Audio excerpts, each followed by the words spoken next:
The Burundi government this month adopted a bill to abolish prison sentences for journalists over ethics complaints.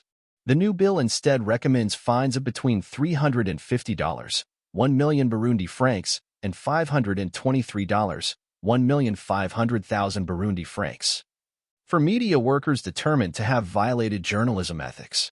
The National Communication Council monitors the media and refers cases to a judge if it believes a journalist or media outlet has violated ethics. A judge then determines the fine based on the gravity of the alleged offense. A majority of media workers welcome the move, but some have reservations about the changes.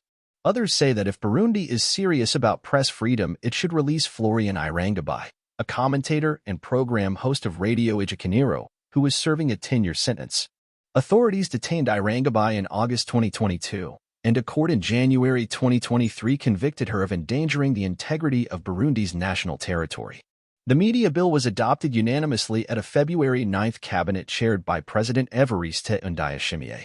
The spokesperson for the Burundi government, Jerome Niyonzima, later told reporters to be on the same page with other advanced democracies with regard to news writing and news reporting. It is imperative to abolish the prison time punishment and instead impose a heavy fine to anyone who goes against journalism ethics.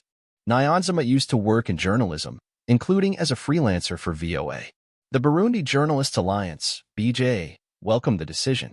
This decision definitely demonstrates that the country has made strides with regard to the promotion of free speech, said Melchior Nikiyinzi, who is part of the alliance. We can never say that journalists are perfect. They can make mistakes like other people. However, when they make mistakes while trying to get to the bottom of a story, they should not belong to prison. Journalists and human rights activists have been advocating for the eradication of the old law governing media for over 12 years. Some media organizations in Burundi were skeptical of the decision, questioning whether it may have been taken to appease advocates of the free press who are pushing Burundi to free Irangaba. Prosecutors in Irangaba's case said the journalist and her guests on a radio show had criticized the government and accused them of repressing citizens' rights, the Committee to Protect Journalists reported at the time. Christine Kamikaze, who has also been jailed for journalism ethics-related charges, is also skeptical of the bill. Some questions persist in my mind. Will the practice of arresting journalists and jailing them prior to conducting an investigation prevail, or is the investigation coming first, prior to jailing journalists? She asked. In 2019, when Kamikaze was working for the newspaper Iwaku, she and 3 colleagues were arrested in Bubanza province. Authorities charged them with endangering state security and for collaborating with rebel groups. The group were finally freed in December 2020 under a presidential pardon.